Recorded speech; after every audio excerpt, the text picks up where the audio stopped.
देखिए, तो वाजिब सवाल है। पूरा विपक्ष इस सवाल को पूछ रहा है सरकार से, देश की जनता भी पूछ रही है कि आखिर अमेरिकी राष्ट्रपति ने जो सोशल मीडिया पर सीज फायर की जानकारी दी और ये कहा कि उनकी मध्यस्थता में हुई, आखिर इस पर सरकार को, आदरणीय प्रधानमंत्री जी को मुंह खोलना चाहिए। सरकार मौन है, चुप है।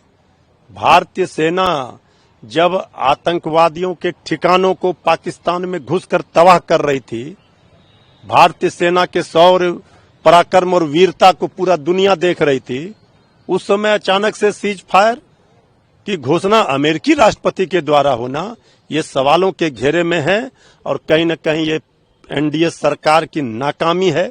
देश की आजादी के बाद पहली बार ये सरकार जिस तरह से ऑपरेशन सिंदूर में घिरी है और अपनी नाकामी को छुपाने में लगी है, इस पर सवाल उठेंगे। इसलिए कहा जा रहा था कि विशेष सत्र बुलाया जाए, संसद में इस पर चर्चा होती, सभी सेनाओं को सभी मिलकर धन्यवाद देते और आतंकवाद को पनाह देने वाले, आतंक के खिलाफ एक साझा मैसेज जाता। लेकिन सरकार क्यों भाग रही है?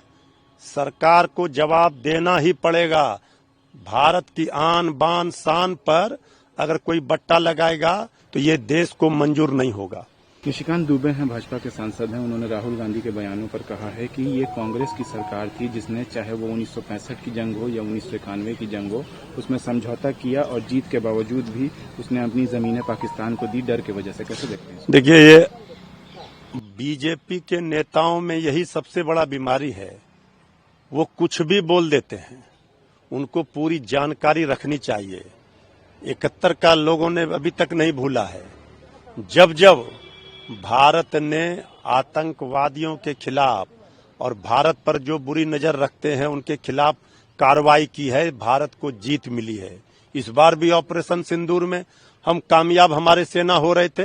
लेकिन ये सरकार की नीतियों का नतीजा है कि आज देश की जनता ये सवाल पूछ रही है। आदरणीय प्रधानमंत्री जी का 56 इंच का सीना तो 26 इंच का भी नहीं रहा। ये सवाल तो उठेंगे। अब आप कांग्रेस के ऊपर जो दोष दे रहे हैं, कांग्रेस पार्टी हो चाहे आरजेडी हो, सभी दलों ने समर्थन दिया था।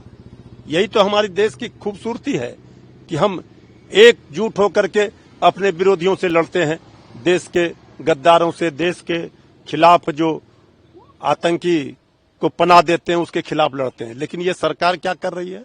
ये सरकार को जवाब देना ही पड़ेगा। बीजेपी के नेताओं को इधर उधर बयान देने से पहले अपने ज्ञान को सुधार लेना चाहिए। नीति आयोग की बैठक है और कॉन्क्लेव भी है दिल्ली में, तमाम सीएमओ की, जो बीजेपी के सहयोगी हों, चाहे बीजेपी शासित जो शहर हैं जहां उनकी हुकूमत चल रही है। मुख्यमंत्री नीतीश कुमार भी उसमें शिरकत करेंगे क्या? देखिए, आदरणीय मुख्यमंत्री जी जा रहे हैं वहां शिरकत करने के लिए।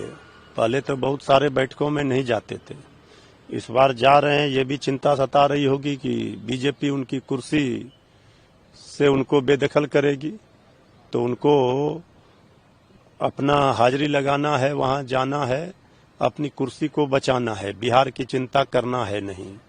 तो आदरणीय मुख्यमंत्री जी अब दिल्ली जाएं या नहीं जाएं, इससे कोई मतलब नहीं है। बिहार की जो हालत है, बिहार बर्बादी के कगार पर खड़ा है, बिहार बदहाली की ओर है। इससे छुटकारा बिहार की जनता चाहती है। अब समय आ गया, इस सरकार की विदाई में ही बिहार की भलाई है। बक्सर में गोलियों का मामला जो है वो पेश आया है, गोलियां चली हैं, कैसे देखते हैं? देखिए, सुबह सुबह बक्सर में जिस तरह से गोलियों की तड़तड़ाहट से पूरा बक्सर थर्रा उठा, 4 लोगों की जानें गई हैं, एक गंभीर रूप से घायल हैं। बिहार में अपराधियों की बहार है, गोलियों की बौछार है और ये डबल इंजन की निकम्मी, नकारा, खटारा नीतीश सरकार है। ये सरकार जब तक रहेगा अपराध पर लगाम नहीं लगा सकती है। ये सरकार में अपराधियों को संरक्षण मिल रहा है सत्ता का, अपराधी मस्त हैं और सरकार, शासन प्रशासन पूरी तरह से अपराधियों के सामने पस्त है। आदरणीय नीतीश कुमार जी पूरी तरह से गड़बड़ा गए हैं, उनसे बिहार संभल नहीं रहा है। इसलिए तेजस्वी जी लगातार क्राइम बुलेटिन जारी करके सरकार को आईना दिखा रहे हैं, लेकिन सरकार के कानों में जूं नहीं रेंग रहा। ये सरकार को 1 मिनट भी रहने का नैतिक बल नहीं है जिस तरह से ये अपराधी राज बिहार में कायम हुआ है, ये अविलंब नीतीश कुमार जी को इस्तीफा देना चाहिए। इसी में बिहार की भलाई है।